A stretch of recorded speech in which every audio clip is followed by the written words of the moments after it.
Iya, pertama hari ini kami berterima kasih pada Bapak Ustadz Fadlan sebagai pimpinan daripada Pondok Al-Fatih Kafah Nusantara di Tambun Bekasi ini, yang sudah boleh menyelenggarakan satu hari kegiatan kita tentang bagaimana melihat keindonesiaan yang luar biasa, yang juga memberikan pesan-pesan kepada anak-anak kita yang ada di baik santri maupun santriwati, yang juga sebagian besar ini berasal dari Papua maupun Papua Barat. Ya, itu mereka harus diisi bagaimana kecintaan mereka terhadap orang tua, kewajiban mereka untuk dengar-dengaran terhadap nasihat Bapak Ibu guru. Ya, mereka sebagai santri sekarang harus dengar terhadap Bapak Ustadz dan para pengajar di sini. Juga bagaimana mereka cinta terhadap Pancasila dan juga kehidupan berbangsa kita.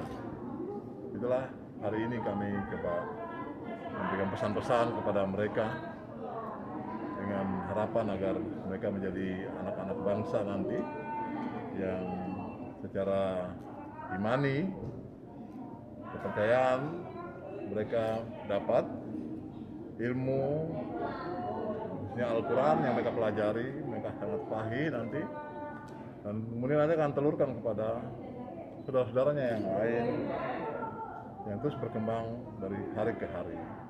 Demi untuk menjaga keberlanjutan kehidupan bersama ini. Saya pikir itu apresiasi saya kepada Bapak Ustadz dan juga para pemimpin pondok yang lain di sini. Dan saya ya terus saja melakukan upaya bakti-bakti iman agama ini kepada para anak-anak kita agar mereka tidak terlepas jalan sendiri, kemudian berpikir sendiri dan kemudian mendapat pengaruh-pengaruh dari para pihak yang lain yang akan mengganggu persatuan dan kesatuan berbangsa. Jenderal tadi, Saya pikir itu. Jenderal tadi sempat menyinggung beberapa kondisi yang terutama di Papua. Bagaimana sih menyampaikan kepada para santri ini tentang kondisi Papua, termasuk fenomena kayak OPM, termasuk kayak gitu? Gimana, Jenderal? Ya, tadi memang saya tidak paparkan secara gamblang tentang kejadian-kejadian kekerasan yang masih terjadi, yang kemudian sekarang mengakibatkan ada perubahan ya kebijakan berkaitan dengan labelisasi kelompok kriminal bersenjata menjadi teroris. Saya tidak sampaikan karena saya pikir bukan waktunya untuk mereka. Materi hari ini kami hanya bicara tentang bagaimana berwawasan, baik secara pribadi mereka, secara kelompok mereka maupun sebagai anak bangsa yang nanti meneruskan kehidupan ke depan. Tapi saya cuma ingatkan bahwa memang betapa bahagianya ketika kita sedang dalam keadaan aman, damai, dan nyaman, terkendali seperti sekarang. Kita mau sekolah, kita mau mengikuti berbagai program-program apa saja, semua lancar, tidak ada masalah karena aman dan damai. Kebayanglah beberapa wilayah lain yang sampai hari ini masih terus berkonflik, yang bahkan negara-negara yang hancur lebur karena ada pertikaian antara mereka. Nah, itu yang menjadi sedikit catatan-catatan agar mereka bisa ya pahami dan ikuti maksud daripada tujuan besarnya itu, yaitu menyiapkan mereka sebagai generasi muda untuk mengisi terus kemerdekaan ini, mengisi terus pembangunan ini, mengisi terus kebersamaan ini ke depan. Itu saja, Mas. Pak, kondisi anak-anak sekarang seperti apa, Pak, dengan yang mungkin di luar? Ya, pertama kalau saya hadir di pondok sini karena ini saudara saya, kami satu kampung. Beliau sempatkan waktu untuk undang saya hari ini dengan Bapak Presiden Berry.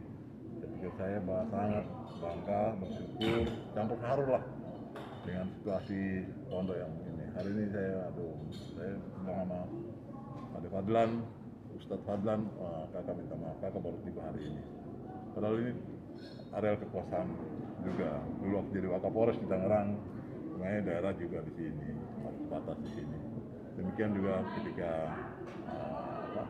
tugas-tugas waktu masih di Papua dan lain sebagainya. Tapi ya semua itu kami percaya ada waktu Tuhan, Allah yang baik, yang Tuhan siapkan hari ini bisa bertemu dengan para santrinya, santriwati, dan juga para langsung kepada Bapak Ustadz dan juga para pembina pembimbing di sini.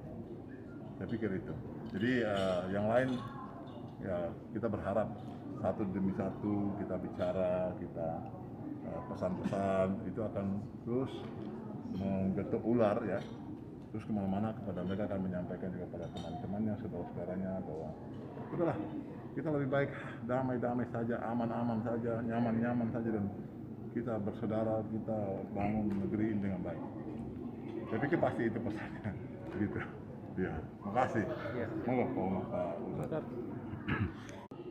Yang pertama, ini pertemuan selain silaturahmi, yang lebih dahsyat lagi adalah di pesantren kami menyebut ayahanda Komjen Sopranus Paulus Watarpau dan ayahanda P.I. Mari adalah matahari. Karena dilihat dari pengalaman karya dari tingkat bawah sampai atas, mereka ini bagian dari matahari yang akan mendorong anak-anak untuk semangat belajar. Tidak saja semangat belajar, tapi menjadi semangat untuk menjadi bagian dari bangsa dengan menuntut ilmu yang sungguh-sungguh di pesantren ini.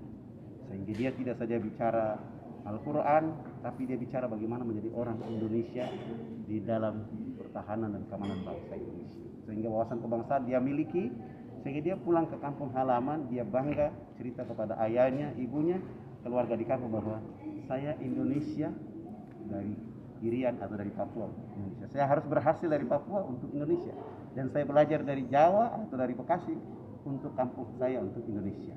Modal ini yang kita berikan kepada mereka sehingga dia berpacu agar dia tidak bermalas-malas. Habitat di kampung yang lama itu kita lepaskan, dia harus mandiri, tampil bahwa dalam waktu SD, SMP, SMA sampai S1 itu dia harus sungguh-sungguh sehingga tepat waktu pulang ke kampung halaman untuk minimal membahagiakan ayah dan ibu.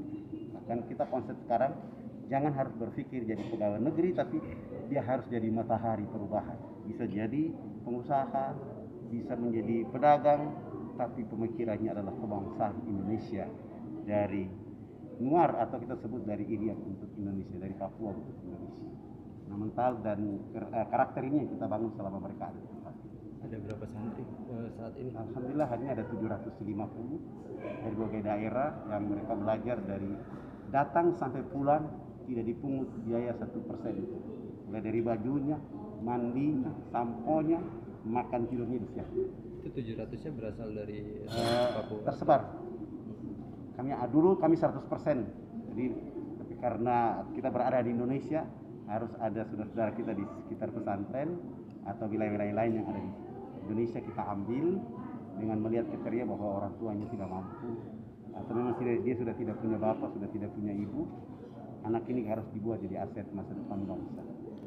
Dan sila kita akan membuat virus-virus kebangsaan Indonesia, tapi virus iman Islam yang jelas, supaya dia harus berjalan jelas. Karena ada sebagaimana kita mendengar ada orang yang memiliki agama tetapi dia merusak agama itu sendiri. Nah, ini yang kita tidak terima. Bahkan saya selalu mengawasi, saya guru, materi yang disampaikan kita selalu awasi. Bahkan sekarang guru harus 1 kali 24 jam harus bersama santri demi menaikkan kualitas daya belajar dia. Itu. Terima kasih. Terima kasih ya.